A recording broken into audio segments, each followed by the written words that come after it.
Let's pick up from what we just heard there, what we expect to happen here over these next few hours. It sounds like many countries are marshaling aircraft to the Canary Islands to bring their citizens back to their respective countries. Perhaps we can just take the U.S. as an example here. What's going to happen here over the next 24 to 36 hours?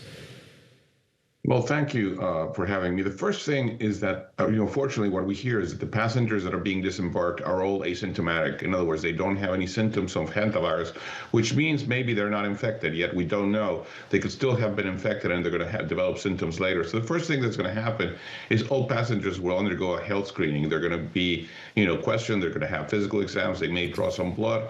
And then after they decide whether they're truly asymptomatic or not, they'll put them on a plane, and the American citizens are going to come over to the Serious Communicable Disease Unit at the University of Nebraska, which is fairly large, and they're going to be then processed again over there.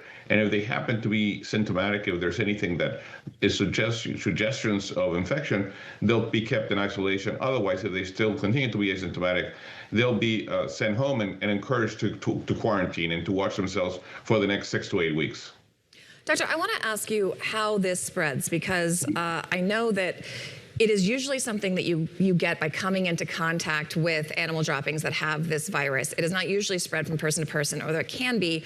Prevailing wisdom is that if you get it from person to person, you have to be in very close contact. But some of the reports we're seeing from the ship is that not all of these individuals who have tested positive for this virus were in close enough contact that virologists would usually assume they were susceptible to contracting the virus. I know this is a different strain than we have here in the US, and that is more possible, but is that concerning that this seems to be a method of transmission that this virus doesn't usually take?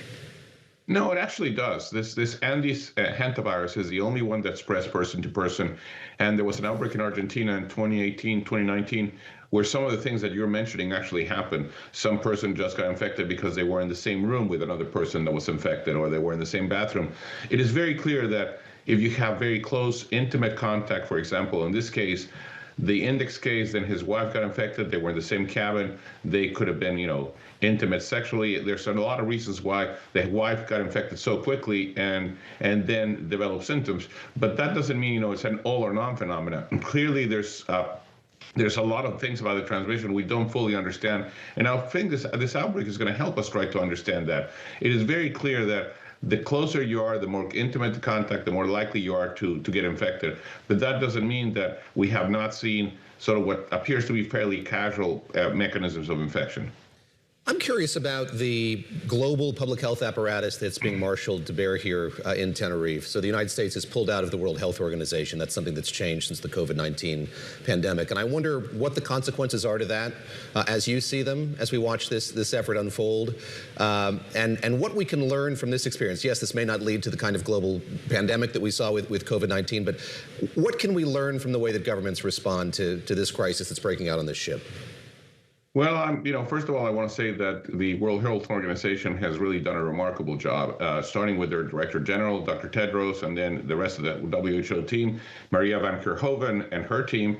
They've done a tremendous job. Dr. Tedros is there on site in Tenerife, helping and providing leadership and talking to the Spanish government and ensuring that the boat was able to dock over there and the passengers can be safely and securely disembarked.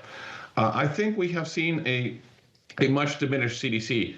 If you think about a prior outbreak, let's think the outbreak of Ebola, CDC very quickly was involved. CDC very quickly sent a team over there. CDC was providing something very important, which is technical assistance. We're not seeing a lot of technical assistance happening from CDC right now. In fact, it almost seems like the CDC response occurred after many, many days. It was almost, too late, too little, too late. And that's unfortunate because we need a strong CDC. As American citizens, we want a strong CDC. We want a CDC that's a leader in global health, not only nationally, but globally. And to see such a diminished CDC, to me as an infectious disease physician and as a public health expert, is actually quite painful. And that seems to compound the concern. People really are stressed about this. We were talking yesterday about how we've literally heard people on the street in Manhattan talking about it. And then the WHO director, Dr. Tedros, was talking about the concern of a wider spread of this virus. I want you to listen to what he said. The concern is legitimate because we have all experienced because of COVID, especially in 2020. And that trauma is still in our minds. So people will have questions, people will have concerns. And that's what I try to address in my message to the people of Tenerife. We hear you, we understand. But the situation is much better now.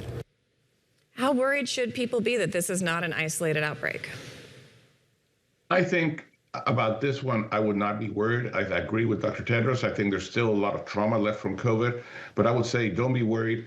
But this is not the first outbreak. This is not the last outbreak. What I would be worried about is that we will continue to see this kind of outbreaks. We will continue to have outbreaks like this one.